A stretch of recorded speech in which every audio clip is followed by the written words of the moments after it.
ஒரு அழகான கிராமத்தில் ஹெர்மாவும் ரவீஷும் வாழ்ந்து வந்தாங்க. ஒரு சின்ன காரணத்தால் ரவீஷ் ஒரு நைட்டு ஒரு வேலைக்கு செல்ல வேண்டிய நேரம் வந்துச்சு.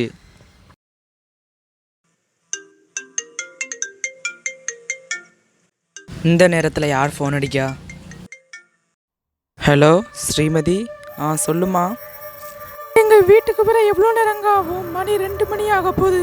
எப்போ வருவீங்கன்னு சொல்லுங்கள், நான் தூங்க போகிறேன். லேட் ஆகுது. நான் இப்போ அத்திப்பட்டி கிராமத்தை தாண்டி அந்த காடு பக்கத்தில் வர போகிறேம்மா. அப்படின்னா அந்த காடு பக்கத்தில் வரும்போது ஜாக்கிரதையாக வாங்க.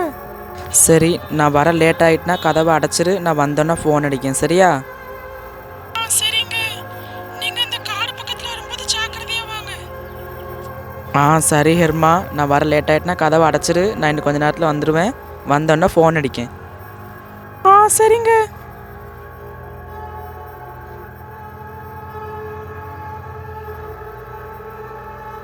கொஞ்சம் வண்டி நிப்பாட்டுங்க.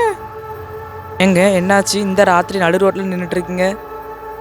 நானும் வண்டியில தான் வந்தேன். இங்க பக்கத்துல என்னோட வண்டி பஞ்சர் ஆயிட்டு, கொஞ்சம் வந்து சரி பண்ணி தர முடியுமா? இங்க தான் பக்கத்துல தான் என் வண்டி இருக்கு. சரி, நான் வாரேன். இவ்வளோ ராத்திரி எப்படிங்க நீங்கள் தைரியமாக இங்கே நின்றுட்டு இருக்கீங்க? அதுவும் இந்த காட்டில். ஃபாஸ்ட்டாக வாங்க, வண்டியை சரி பண்ணி தரேன். இங்கே தான், இந்த சைடு வாங்க. நீங்கள் மொதல் போங்க, நான் பின்னாடி வாரேன்.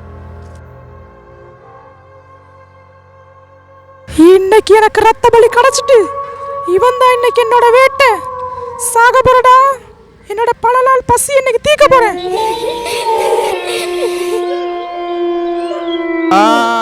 காப்பாத்துங்க, யாராவது என்னை காப்பாத்துங்க. என்ன இவரு நைட்டு இல்லை காலையிலக்குள்ள வந்துருவன்னாரு, இன்னும் வரல. என்னாச்சுன்னு தெரியலையே. எங்கேயாவது படுத்து தூங்குறாரா வெளியே?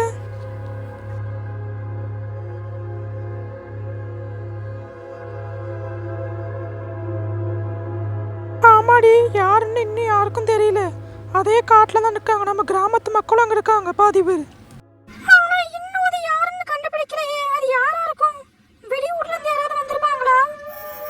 யாருக்கு தெரியும்? யாரா வேணாலும் இருக்கலாம். நம்ம ஊர்க்காரங்க கூட இருக்கலாம். அது என்னக்கா பேசுறீங்க? என்னாச்சு? ஏதாவது ப்ராப்ளமா? உனக்கு அப்ப விஷயமே தெரியாதா ஹெர்மா? நம்ம மோனிகா காட்டுல அந்த மோனிகா யாரையோ கொண்டிருக்கா. உனக்கு தெரியாதா? அதுவும் யாருன்னு இன்னும் யாருக்கும் கண்டுபிடிக்கல. அதான் நம்ம மக்கள் எல்லாரும் போயிருக்காங்க. ஆமா ஹெர்மா, உனக்கு என்ன தெரியாதா? எல்லாரும் அங்கதான் இருக்காங்க, நீ மட்டும் தான் இங்க இருக்க.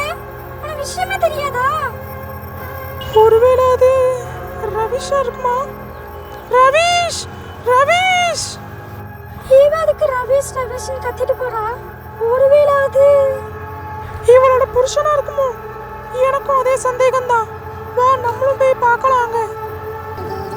ரவீஷ் ரவீஷ் ரவீஷ் ரவீஷ் என்னாச்சுடா உனக்கு?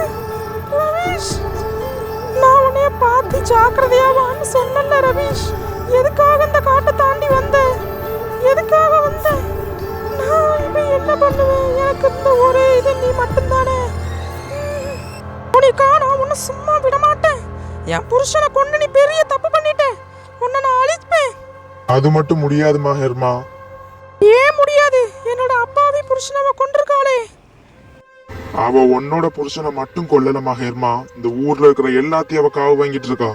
உன்னோட புருஷனுக்கு முன்னாடியே நிறைய பேர் செத்துட்டாங்க ஹெர்மா. உன்னோட புருஷன் லாஸ்ட் தான். இன்னும் நிறைய பேரை காவு வாங்குவா. அதுக்காக தான் இந்த காட்டு பேர் மோனிகா காவு வாங்குற காடுன்னு பேர் வச்சிருக்காங்க. அவ ஏன் காவு வாங்குறான்னா, இந்த ஊர்க்காரங்க அவளை அவ்வளவு சித்திரவதை செஞ்சாங்க. அதுக்காக தான் அவ பழி வாங்கிக்கிட்டு இருக்கா. அவ இந்த ஊர்ல ஒருத்தரையும் வாழ விட மாட்டா. இந்த ஊர்க்காரங்க அவளை சித்திரவதை செஞ்சாங்கன்னா எதுக்காக என்னோட புருஷனை அவ கொல்லணும்? நான் அவளை கண்டிப்பா நான் அழிப்பேன். அவளை அழிக்கிறதுக்கான வழியை நான் கண்டிப்பா தேடுவேன். அது எங்க இருந்தாலும் நான் தேடுவேன். அப்ப சரி, மோனிகாவை கொல்லுவேன்னு சொன்னவங்க யாருமே இப்போ உயிரோட இல்ல. என்ன அந்த மோனிகா அவங்களே கொன்றுவா. நீ இப்போ புதுசா ஒரு சபதம் விட்டுருக்கா. பாப்போம், நீ மோனிகாவை அழிக்கிறியா இல்லையான்னு பாத்துருவோம். இது என்னோட சபதம்.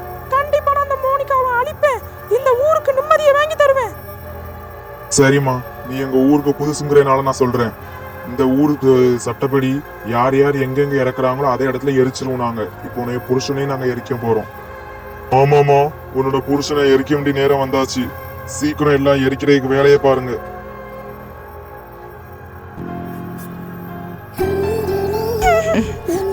ரவீஷ் போகாத.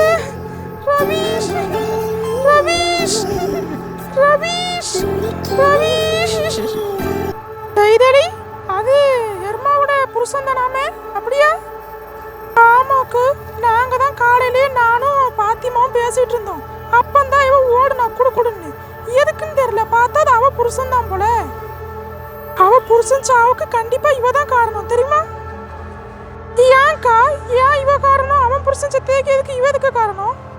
ஏன் இவளுக்கு என்ன தெரியாதா அந்த காட்டை தாண்டி வரக்கூடாது அப்படின்னு? அந்த காட்டு சைடு வந்தாலே எல்லாத்தையும் மோனிகா கொல்லுவா. ஏக்கா, இவைய 2 பேரும் இந்த ஊருக்கு இப்போ தானே புதுசு, அவளுக்கு தெரியாதுக்கா. தெரிஞ்சா இப்படி விடுவாளா புருஷனே? தெரியாதுன்னா பக்கத்துல ஆட்கள்கிட்டலாம் கேட்கணும் செய்தலி. நாங்களாம் எதுக்கு இருக்கோம்? ஏக்கா வாரா, ஹெர்மா வாரா. என்ன செய்தலி, புருஷன் செத்தா கவலையில் அலைவான் பார்த்தா கல்லு மாதிரி போறா. எனக்கும் அதாங்க தோணுது, ஏதோ சபதெல்லாம் விட்டாலாமே அந்த மோனிகாவை நான் அழிப்பேன்னு. வேணா பாரு, இன்னைக்கு நைட்டே மோனிகாவில் கொள்றாலாம் பாரு.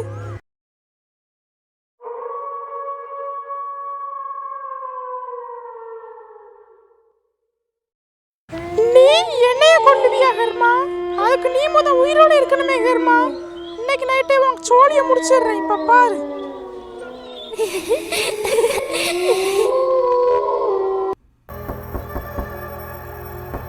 ரவீஷ் ரவீஷ், யார் கதவை தட்டுறா? அதுவும் இந்த ராத்திரியில. கதவை திறக்கலாமா வேணாமா? ஒருவேளை ஊர் மக்கள் சொல்றது உண்மையா இருக்குமோ? அந்த மோனிகா உண்மைக்கு என்னைய கொல்லுவாளா? நீ மட்டும் இப்ப கதவை தொட, ஒரே அடியில உன்னைய படுக்க வைக்கிறேன்னா இல்லையா பாரு. காய்ச்சலோட காய்ச்சலா கிடந்து நீ அந்த இடத்துல செத்து போகணும். நான் கதவை திறக்க மாட்டேன். நீ என்னதான் பண்றேன்னு பாப்போம்.